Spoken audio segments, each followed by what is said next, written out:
Hi everybody and welcome back to my kitchen. So today we're going to make a wonderful spring recipe. It's a spring minestrone soup.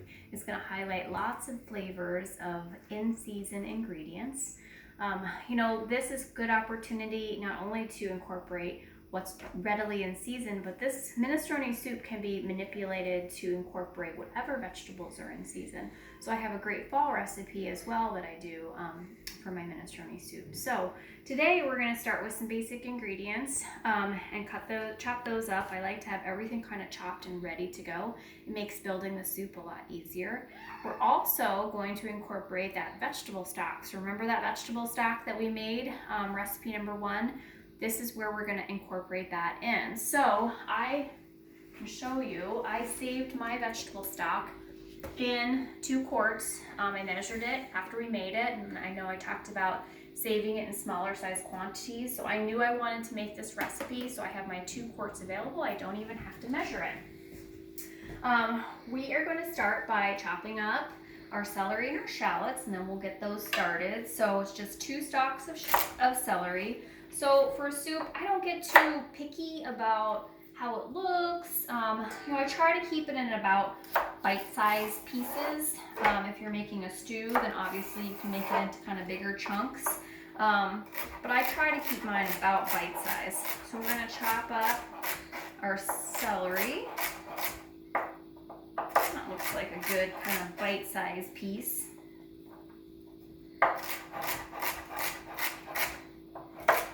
The nice thing about plant-based soups, it's also an opportunity to incorporate whatever you have on hand. So, whatever veggies that you might have left over in the fridge that you need to use up, use veggies too that you enjoy. So if there's an ingredient and you're like, I don't really like that, well, let's find a different ingredient that you like better. So this recipe calls for shallots. Shallots have a nice, I feel like they have a little bit milder flavor than onion. A lot of people, you look at a shallot and this calls for 2 shallots. And I open up my shallot and there's like 2 chunks and they're like, is that 2 shallots? To me, I don't know, that's 1 shallot to me. So I have another one here. I'm gonna cut up another one. Like I said, I don't get too fussy over soups. It's kind of choose your own adventure kind of a recipe. You can, do small onions instead. If you have some leeks available, do leeks instead. They would be great. Same with like when we talked about the stock. Use what you have and use what you like. I might just, this one kind of seems to me like he's on his last legs, so I might chop this little piece up too. I like to, before I start making any of my recipes, have everything out, washed, and ready to go. It just makes it really easy to put together then.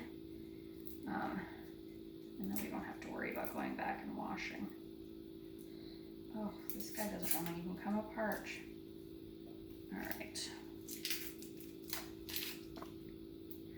I'm taking the yucky parts off. That wasn't the prettiest shallot. Okay, now we got to the nice parts. All right, I'm gonna rinse these 2 shallots off. They were kind of messy.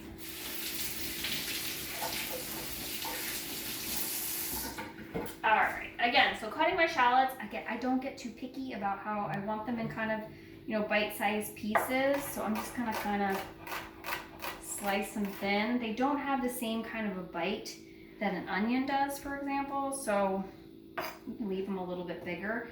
These I like to just kind of chop in half, and I might just run my knife through it this way. Whatever you like, whatever you prefer, you go for it. This is your opportunity to do it the way you like it.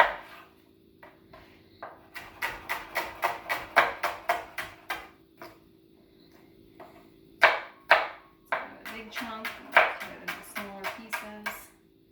I like my soup to have a little bit of texture to it. That's how I like it.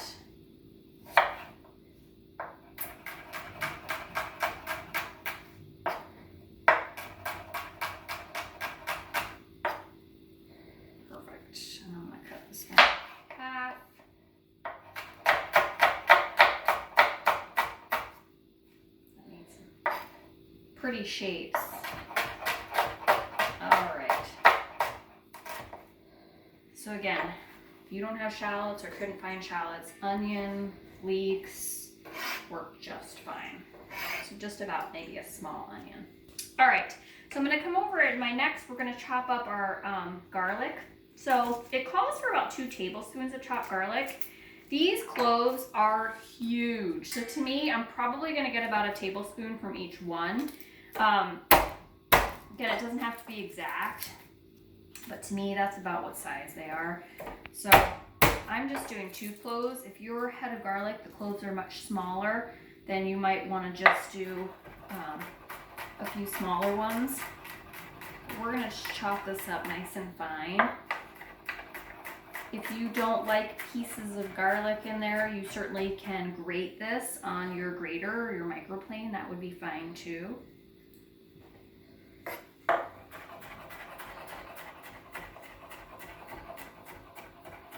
We're just chopping it up nice and fine. And most things in the kitchen, I find chopping and cutting things, I don't know, to me they're very relaxing, very therapeutic. I will say garlic is the one thing that I find tedious because it needs to be so small.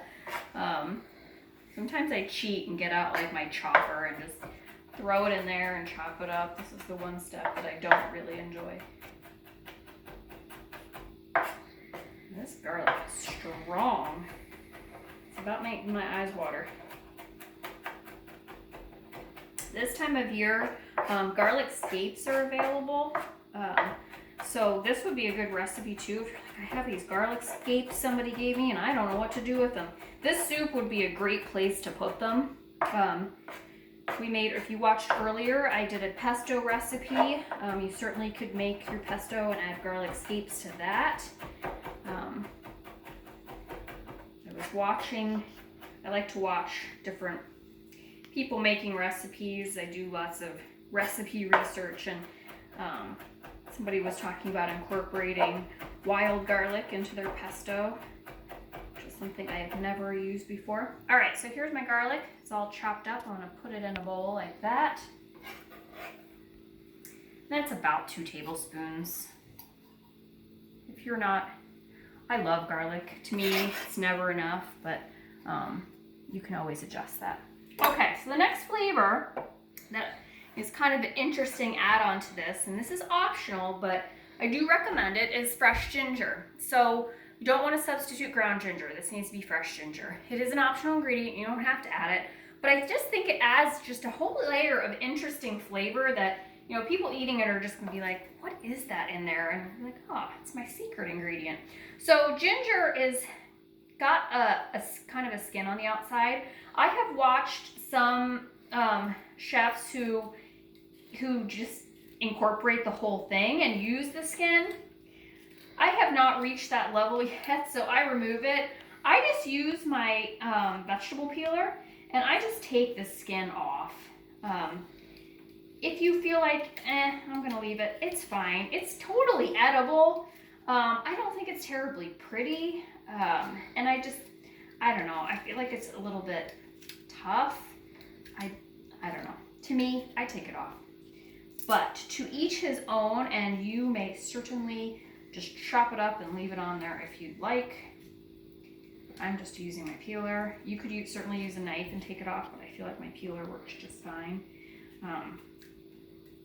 And you could also adjust how much if you're like, I don't know that I'm gonna love that.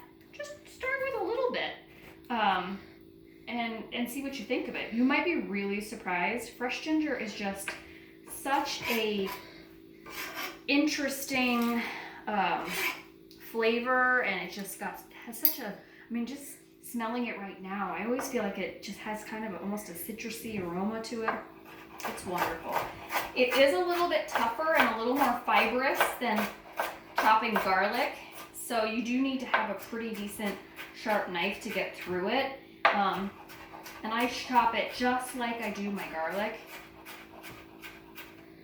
It just requires a little bit more elbow grease because it is a little bit more fibrous. Not as soft as garlic is. And again, we don't have to be too picky about getting it too small.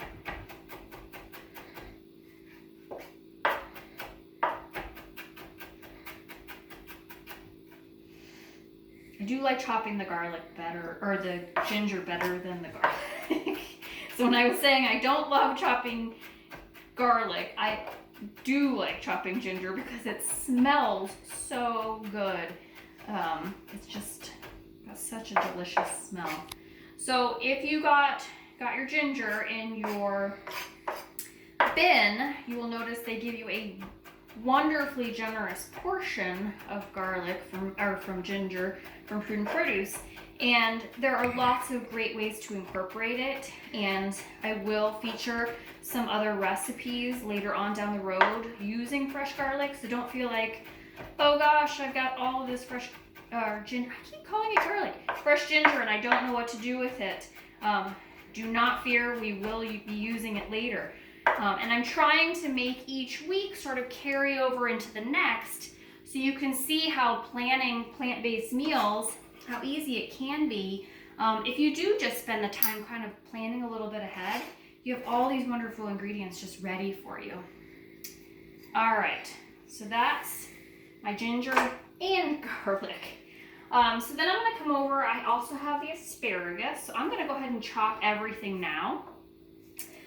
So it's just kind of all ready to go. So, you know, a lot of people do the snap mechanism for their asparagus where you just kind of snap off the end. I'm just gonna kind of trim off the end. Some of these are a little thicker than other ones, so I do want kind of the tougher part off. Something that I learned about asparagus that I did not know was you would think the skinnier the asparagus, the more flavor it has, but it's actually the opposite. You want the fatter asparagus, and the nice big fat asparagus is the kind that has the most flavor. So I thought that that was really interesting, and you might notice early in the season that the real fat stuff is the more readily available, and yeah, fresh or local. So we're just chopping this into about 1/2-inch pieces. Again, kind of bite size. Asparagus does not take very long to cook. You can kind of leave the little heads intact. We just want to make sure the stems are cut into about 1/2-inch pieces. Again, about bite size. So I'm going to push that to the side of my cutting board. And then I'm going to come to a little add-in, because whenever I'm making something, I always look through my fridge and say, okay, what do I have in there that I really need to use up, that I kind of forgot about? You know, it's that, you know, the vegetable morgue in there that you're like, oh gosh, I forgot I bought that. So I have these beautiful mushrooms that I had in my fridge. I tend to overbuy mushrooms. I really like mushrooms. We eat them quite a bit. If you've got something extra veggie-wise and you're like, oh, I'd really like to, I'm going to throw that in with my shallots and my celery, because I think it's just going to be another layer of flavor. You really can't go wrong. These are local. These are Iowa mushrooms. And I have it. It's kind of like buying shoes. I buy too many mushrooms. I don't know why. I think because they're so pretty. And I'm just like, oh, those mushrooms look so delicious and they're so pretty. And I just buy too many of them. So I incorporate them in a lot of things. It does make it too, if you're, you know, transitioning to more plant-based cooking and you're like not sure you can get away from doing meat, it adds a real meatiness to your recipe, a real heartiness. So I'm going to throw those in with those. So we've got those veggies chopped. Our asparagus is ready. I'm going to use one of my favorite freezer ingredients in here. It's not cheating. These are wonderful.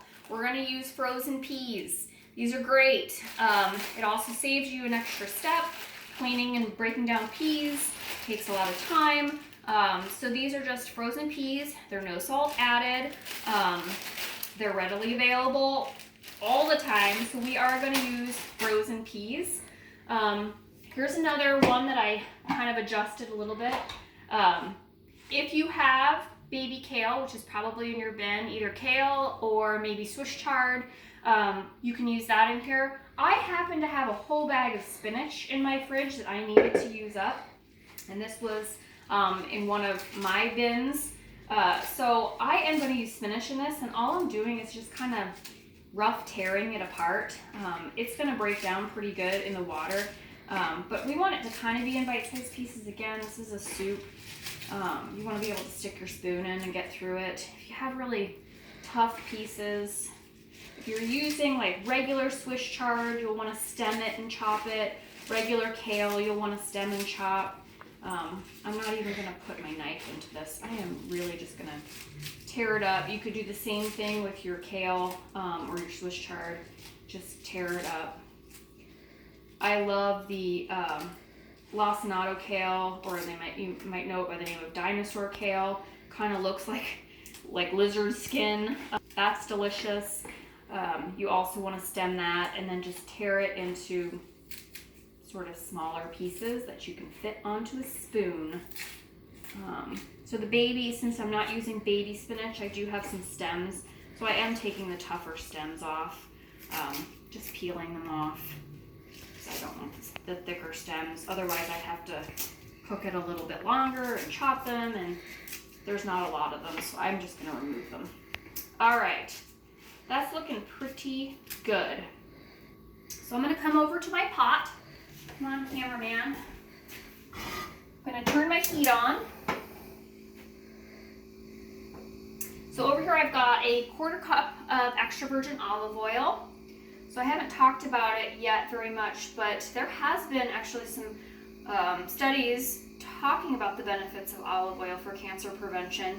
And I think why the Mediterranean diet has been looked at so much with cancer prevention is that olive oil is a big component of Mediterranean diet, and there has been good evidence that it is beneficial to reduce cancer risk. So I'm going to move my pan. That was my pine nut pan.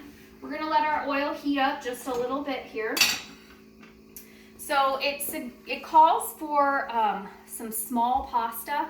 I am using Orzo, and a lot of people think Orzo is a grain. It's not. It's actually pasta. But you can use any kind of very small pasta. You can use the dilatini. You can use like little stars.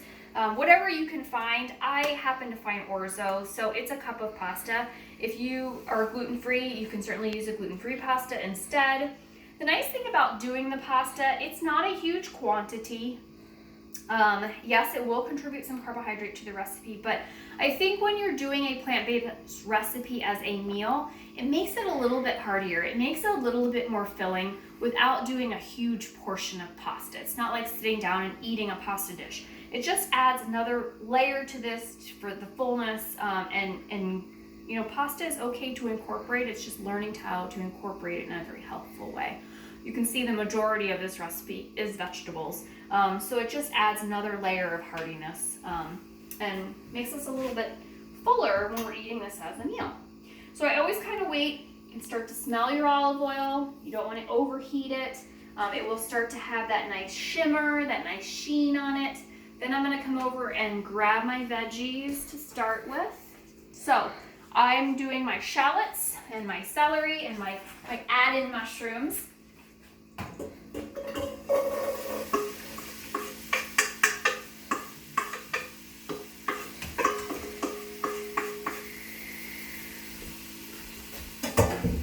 So these, we just want them to go for about 5 minutes. We're gonna soften just a bit.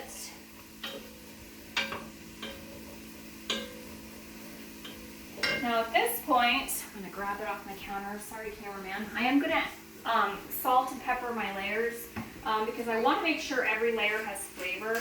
So I'm going to add some cracked black pepper. This is where you can kind of adjust your flavors and seasonings as you wish.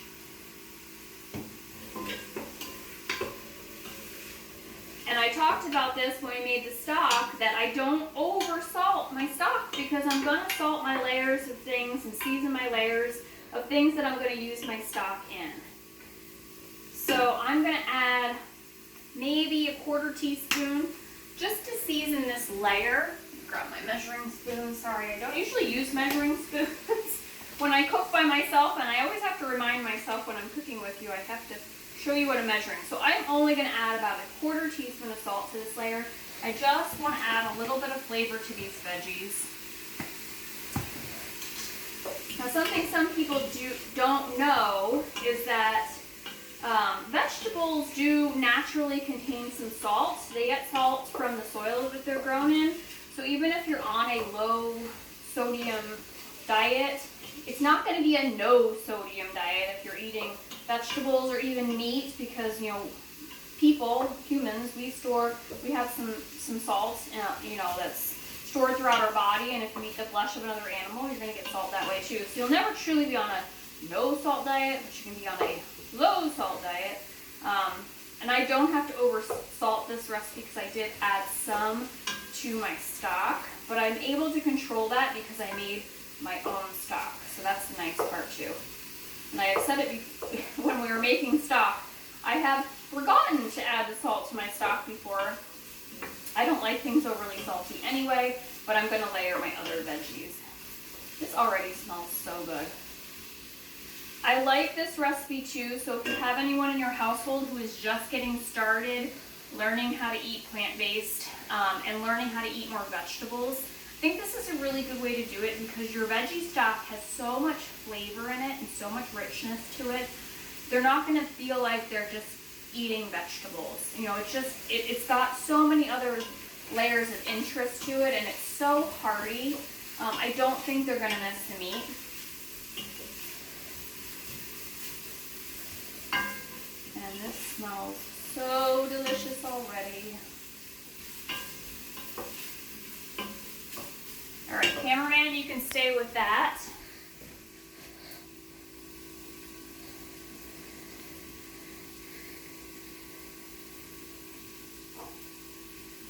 I'm just grabbing some more ingredients. So the next thing that we're going to add is that garlic and that ginger. And we're not really, cooking it down. We don't want it to brown, because if you brown garlic, you can get very burnt, what am I looking for? Kind of acidic sort of flavor, and we don't want it to get to that point. We just want it to get to the point that you can smell it. So when you add your garlic, it only takes about a minute or two till you can just sort of smell it.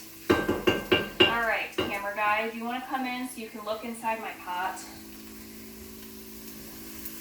So this is about the point you want to get your veggies to, just a little bit softened, because they are going to cook more in your stock when that's simmering. So we